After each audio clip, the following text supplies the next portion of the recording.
A very warm welcome to all of our attendees this morning. Just as a reminder, the tips to continually prevent COVID-19. Many of us realize that COVID-19 is no longer just a number or a set of numbers. It is now becoming names. It is becoming widespread, and obviously we want to do our part to continually prevent its spread. So just 5 suggestions. Please wash your hands regularly with soap or use an alcohol-based hand sanitizer. Avoid touching your eyes, nose, and mouth with unwashed hands. Avoid close contact with sick people. Cover your cough or sneeze with a flexed elbow or tissue, and then throw the tissue in the bin. And please clean and disinfect frequently touched objects and surfaces. Frequently touched and also frequently clean it. Obviously, we're constantly touching our tools, handles, and anything that you need in order to get your job done throughout the day. Well, let's get straight into our toolbox talk for this morning on COID. What is COID? Well, COID stands for Compensation for Occupational Injuries and Disease. This COID Act came into effect in early in the 70s, basically trying to get employers to ensure that they have an insurance fund set aside to be able to pay for any incidents and accidents that occur at a workplace. Now, you've got 3 major assurance companies in South Africa. That is the RMA, Rand Mutual Assurance, the DOL, the Department of Labor, as well as FEM, the Federated Employees Mutual Assurance Company. Now, all of them deal with specialized industries, except for Department of Labor, obviously. They deal with all businesses across the board. But RMA really specialized for mining, iron, steel, and metal industries. FEM also has their own specialities as well. So ensure that when you sign up for COID, you know which of these you need to fit into, or the category that you fit into. Now, I know as plumbers in the industry, including IOPSA, we are registered with the FEM. So if you do need to get registered and you are a plumber, please remember FEM does cover you as a plumber. But that tells us what COID means. Now we ask the question, who should have COID? Now, it's very simple. Any business in South Africa who has an employee must have COID. So if you own a business, or if you're in a business and you are the employer, or you are an employee, that business must have COID from one of those 3 assurance companies. Generally speaking, and the majority of people have it from the Department of Labor, and a lot of plumbers have it from FEM. Now, we realize that this excludes, obviously, government officials and government buildings, government businesses. So anything to do with the government that is on a separate insurance with the government. What we are talking about in COID is for employers who are registered within South Africa, excluding any members of the government. So any business that has an employee must be registered. And this includes 2 other people. That is contractors as well as mandators. Now, a mandator is someone who issues a mandate. So if you have ever signed a mandatory agreement, this is a 37.2 agreement, you have yourself become a mandatory to a mandator. So if you are working on a construction site and the client or principal has appointed you as a contractor on site, then any employee that you have working for you on that contract must be covered by COID. Now, why do we separate these 2 persons, contractors and mandators, aside from all businesses? Because essentially that should fall under all businesses. But there seems to be a bit of an issue because a lot of contractors on site, they generally have a few people working in their business. They have a handful, and then they get a contract. They are awarded a nice contract for the principal or for the mandator, and now they hire additional employees. This is through the year. They've already done their return of earnings for their COID, and now their COID covers, let's say, and this is just an example, let's say 5 people in the original company. They're awarded this tender or this contract. Now they need 20 employees in order to perform the duties of that contract. Do they go and pay additional money to cover the other 15? Well, currently, that is not happening. You see, what is currently happening is they wait until 5 people are injured because they've covered 5, and hopefully they are hoping and wishing and praying that the other 15 are not injured. Well, this is a violation of the COID Act, and anyone found to be doing this will be penalized in accordance with the law. You see, if you are a contractor and the mandator has issued you with a contract and you employ even part-time staff, somebody that you are paying cash, somebody that is just learning from you. In other words, you have a representative plumber on site, you don't pay them. They are just learning, so they are coming in, you give them a stipend. These are also deemed employees, and you have to cover them with COID. This means that you have to be prepared for that type of expense. And we understand it. It's an insurance.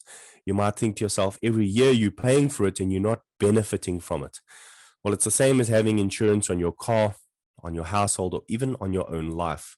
You see, we don't actually use it until something goes wrong. That is why it is an insurance. But when something does go wrong, and it goes wrong very often, according to our stats for the construction industry, we are not adequately covering those employees. So please ensure, if you are a contractor and you have a mandatory 37.2 agreement, that all the employees that fall under your responsibility have been covered by your compensation for occupational injuries and disease letter of good standing. Now, mandators, if you are a health and safety professional listening in, perhaps you are the one issuing the mandatory 37.2 on behalf of your company, or perhaps on behalf of the principal. You have to remember that according to the compensation for occupational injuries and disease, that if a contractor fails to register or pay any assessment, the said employees of the contractor shall be deemed to be the employees of the mandator. Now, this is very, very important. If you have a 37.2 agreement with a contractor, and that contractor does not furnish you with a letter of good standing for the amount of employees that they have covered, and they do not pay for that assessment, you are liable under the law. And you cannot say, well, the mandatory or that contract is an employee in their own right and they have to uphold everything. Yes, we agree with that. But the law is saying you are the one creating the area of risk where those employees can become injured. And so you will then become responsible on behalf of the contractor since you entered into an agreement of a mandatory 37.2. So this is very important for us to realize, both as owners of companies, business owners of companies, employers, employees, you yourself are the ones being covered by this. So make sure that your company has COID and that they're adequately covering you as well. And then mandatories or mandators, if you are employing contractors, do not rely only on that mandatory 37.2. You will be held responsible. This is what we call vicarious liability in terms of Netling's law. If somebody is in delect or if they do a wrongful act, you can be held responsible for that act, even though you are not the person responsible. And this is called liable without fault. So please remember, the law is very strict when it comes to looking after the occupational health and safety of employees. Now, what is COID actually for? Well, the workman's compensation is obviously compulsory, but it is a form of insurance providing wage replacement as well as medical benefits to employees. So if somebody's injured at work, they can get paid out medically for the treatment. And this is often when somebody's hurt at work, you rush them to the hospital and they ask you for certain documentation. They can ask you for a WCL2 or a WCL1 if they get sick. or they're going to ask you for one of the RMA forms or one of the FEM forms, depending on who you are actually insured with. And this is governed by the Occupational Injuries and Disease Act of 1993. Now, the aim of the COID Act is to provide compensation for employees or their dependents in the case of death, disablement caused by occupational injuries and disease sustained or contracted by the employees in the course of their employment, or death resulting from such injury and disease, and to provide for matters connected therewith. Now remember, even COVID is an occupational disease. Now, if we are not properly, if we do not have the correct preparations, the correct documentation, and do not know what to do, we might not be able to claim for our employees who have died as a result of COVID. So why not take a look at your COID, your letter of good standing, the actual management system around incidents and accidents, the documentation that you need, and all the responsibilities according to Chapter 9 of the Obligations of Employers according to your Compensation for Occupational Injuries and Disease Act. Remember, it is your responsibility as an employer to register with and furnish the government, Department of Labor, FEM, RMA, with any particulars that are needed in order for them to ensure the correct insurance for your company. You are also required to keep records. These are records of payments, your return of earnings, the salaries that you are paying, whether in cash or in kind. Doesn't matter how you are paying someone, you need to keep records of that, especially if they are performing some sort of employment for you. And this would include those mandators who are having a mandatory agreement with a contractor. And then obviously furnish return of earnings to that fund. This is annually done every year. Return of earnings basically states how much do the employers earn annually, then how much does each employee earn annually. This is a combined sum for all directors and employers and a combined sum for employees. You then submit that return of earnings and the system will generate an amount that you need to pay yearly for all of your employees. So please remember, this is vital and it must be done annually.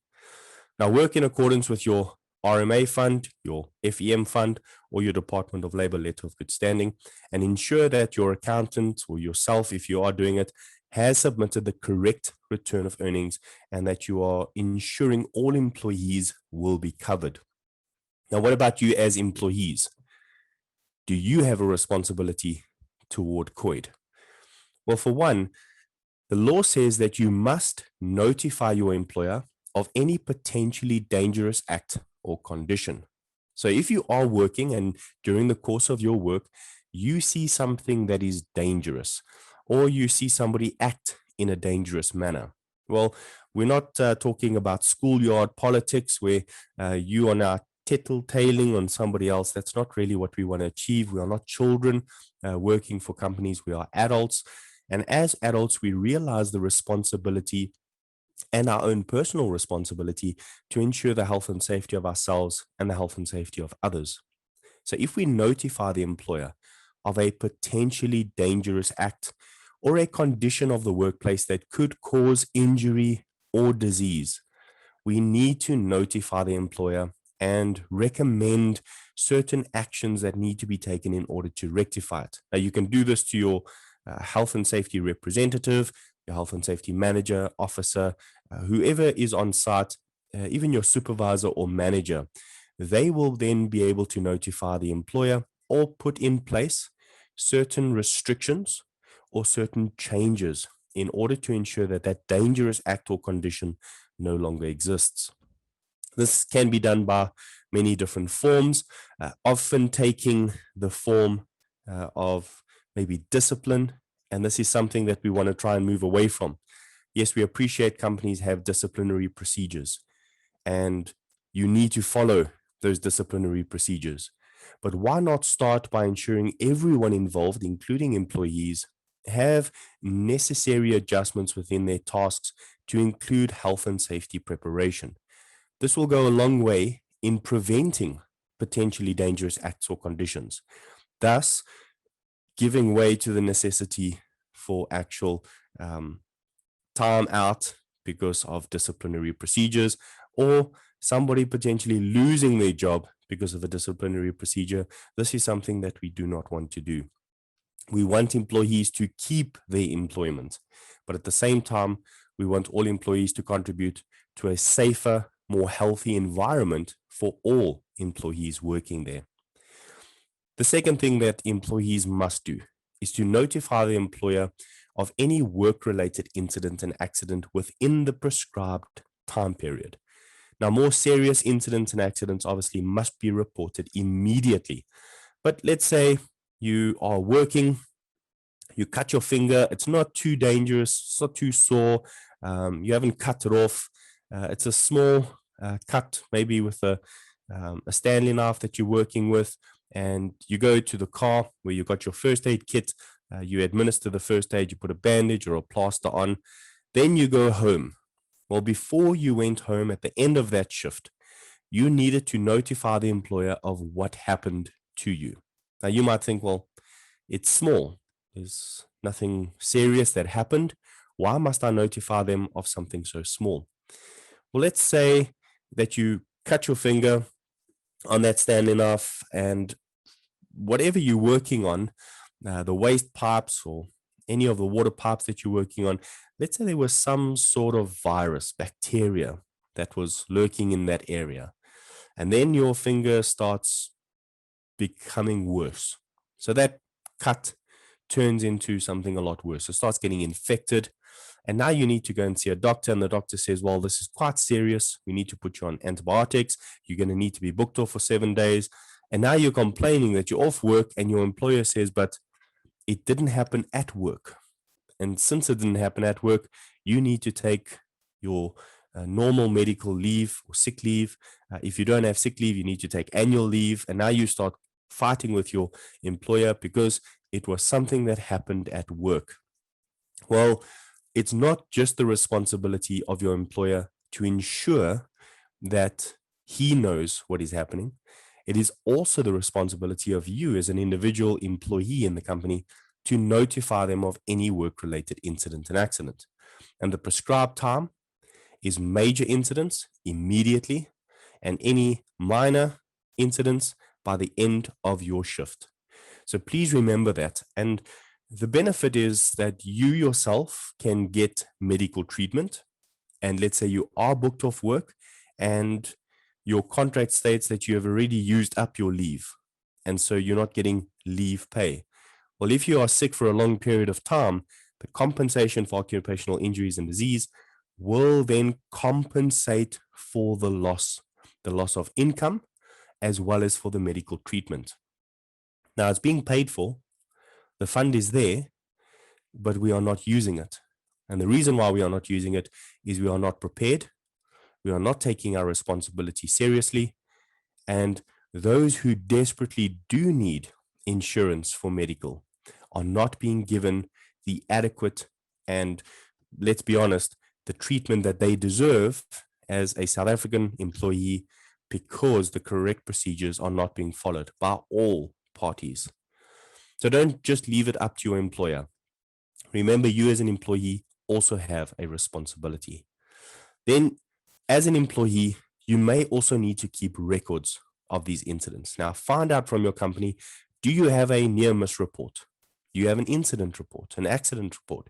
Who do you report these to? And what type of documentation in your company do you need to complete in order to hand it over to the necessary person, either the health and safety rep, the incident and accident investigator, the health and safety manager or officer, or whatever person you need to reply to? Or obviously within a company, you might have a supervisor or a manager. If you report to that person, is there a procedure? Ensure you know that procedure. And remember, if it is not documented, it will fail.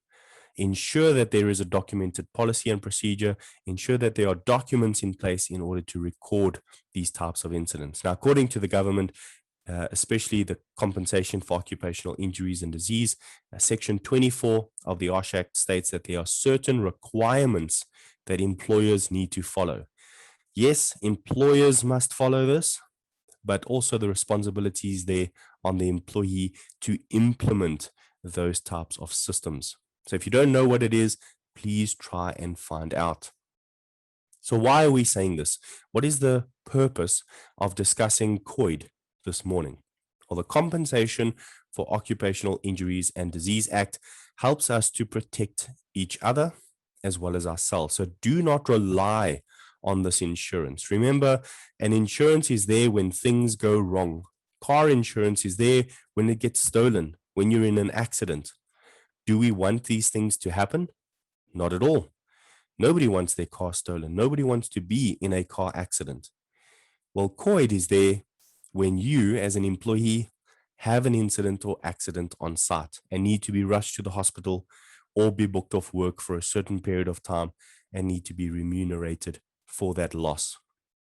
We don't want to rely on this type of insurance. We want to take care of our health and safety. We want to look out for the health and safety of those who work with us. So keep your place clean. Keep housekeeping as a regular routine within your company, within your own working environment. Prevent accidents by preparing for the task and assessing the risk. In other words, have a proper risk assessment in place. Work as a team. If there are any issues, resolve these issues and try and focus on the task. Here's something that a lot of employers are not doing. Do an internal audit. Audit yourself. Don't wait for somebody else to audit your file. Take a look at your own file. Look at your own health and safety system and check whether you're compliant or where you need to adjust. Now, if you need assistance, yes, you can employ a company even like ourselves to come out and do this, but that's not what you actually need to do. Rather, just ask us for the audit report and take the audit report that we give you, a blank template, and tick off all the items that you have and look for the gaps within your system and then make the adjustments. Now, if you do need to adjust it, get all employees involved.